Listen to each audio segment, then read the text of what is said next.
What's up? This is Dylan Brooks. I'm from the Memphis Grizzlies, and I'm on the three-point conversion.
That kind of same subject, like how are you better prepared to do this now, to play in the finals now than you were as a Thunder player or a Rocket or a Clipper or a Hornet?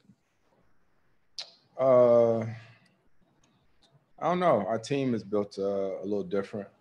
Like we have a real team, like a team where you can't just key on one guy or two guys. Everybody on our team is capable of having a big game, and everybody is comfortable and accept their roles. Yeah, and I think I'm prepared as far as my body, all the different types of stuff. And mentally, I might not have been able to receive this earlier in my career. Who would know? But I'm grateful, like I said, for where we are right now. Do you say that this is a better team, or the way this team is constructed is better than those other teams because you got to the finals, or like no, if you guys hadn't even gotten here, would you feel no, that? I'm not saying that, because that 07-08 team that I was on with New Orleans was one of the most special teams that I ever been on, and as well as my first year in Houston. That was a team too that was really good. And even the year that I played with my last year in New Orleans, we made it to the playoffs, and that was a special team. You don't always win it on some of the best teams that you're on, so. Yeah, Chris, when you talk about guys accepting roles with this team, because you just mentioned you guys are a team, how early did you see that with everybody, that, hey, this is my role, I'm going to play this role, this is my role, I'm going to play this role? And when you started seeing that come together, how early was that in the season, you feel? I don't really know. I just think that stuff sort of just happens. Guys receive it when they want to. You start accepting things.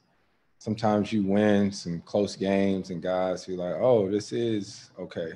I think it kind of evolves. Your team even changes during the playoffs. There's a shot or a rebound that happens. I think Deandre Ayton, the way he's worked all season long, he took it to a whole nother level during the playoffs. And so it's just constantly changing. Quick follow just on Dario and getting the word that he's got the knee injury. And Monty talked about it as well, said broke his heart, said it broke his heart getting that news. Yeah, it's tough. I talked to Dario this morning when I got in, and just to, hear it in his voice. He's a guy who's all about team, all about team, works his tail off day in and day out. He's one of us. That's our brother. So it's tough. It's tough. Chris Haynes? Chris, and talking to you, your big bro, he said growing up, he felt like you always had the small guy complex, that you feel like you had to just work hard in everybody. I wonder, is that something you still carry to this day? Do you still feel like you got to do more than everybody else because of your size? I think I just feel like I got to be me. You know, I am who I am. I did grow up as a little brother with all our friends, with my brother's friends, and them telling me I couldn't do this, you can't do that. Draft night, they said I was going to be too small, all this stuff. And you just grind. It is what it is. You know, it ain't about my complex or whatever that is, but it's just, that's always who I've been. You know, whether it was when I played football, whatever it was, if you want something, you got to work for it. I think that's just the way I was brought up. Chris, a lot of the discussion after game one was the success you had in the pick and roll, especially in the third quarter. Are there adjustments you expect Milwaukee to make in game two? And how do you prepare with the idea that they might try to throw you a different look on defense? I don't know. I didn't know what they was going to do last night. I think I said it last night after the game it's only so many things that you can do out here on this court, you know? And so we just adjust. You know, if they gonna trap, they switch, whatever it may be. All season long, we've adjusted and prepared for whatever a team's thrown us. Mark in the back.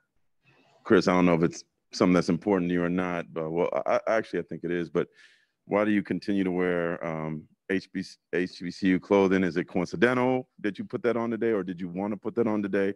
It's coincidental. I'm enrolled at 17 State. I'm a student. Okay. What are you studying? Huh? What are you studying? Studying communications. Okay. Yeah. And also, but you have been one to, from the bubble, wear things on a daily basis. I'm just curious how many different schools do you have stuff from, and why hasn't it been important for you to wear that and promote HBCU? Cause I have a class right now at A&T, at North Carolina A&T, a class with Miss Anita Elbers, and just championing HBCUs. You know, just trying to make sure that they get that spotlight. You know, did an interview with Deion Sanders, and just trying to, you know, champion them the best way I can.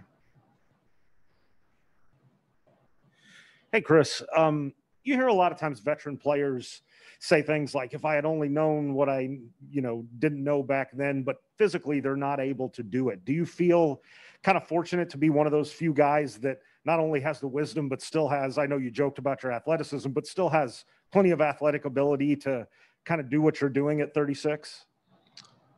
I know the work that I put in and day out, summer, season, whatever it is. So, I don't know. I don't think about being 36 when I step out on the court, and I'm grateful for the team that I have around me, whether it's chef, body work, trainers, all this different type stuff. It's a lot of commitment, a lot of days, and stuff to make sure you get your body ready for the game. But when you're competitive, it's nothing. It's just part of the routine. Excuse me. I think Kobe said it some years ago. He said, you just got to fall in love with it. Like the repetition of it. Some people may be like, oh, it's like Groundhog Day. Not me. Because I love to play and I want to play at a high level. Palmer on Zoom. Final question is going to be Cassidy Hubbarth with ESPN. Hi, Chris. You've shown the ability to lead in many different ways. This season, of course, had numerous challenges, including, the inability at times to have bonding activities. So when you reflect on the time you've spent off the court with your teammates, specifically the younger guys and Deandre, Ayton, and maybe even Devin, how do you feel like you've gotten to this point where it seems like the trust is so strong and at an all-time high? What are the moments you think about? Man, that's a good question. Really good question. Being here in Phoenix a whole season, I ain't been to about 2 different places, and that's the practice facility and the arena with all the restrictions that we have. So we haven't been able to, go bowl and go do these different things that you would normally do as a team. So you have to build that time in practice and on the road, and sort of build that trust in wins and on bus rides and plane rides. And I think that's what our team has done a great job of making sure that we come every day, come to practice to work, but at the same time, making sure that we have fun and actually enjoy being around each other. Thank you, Chris. Yep.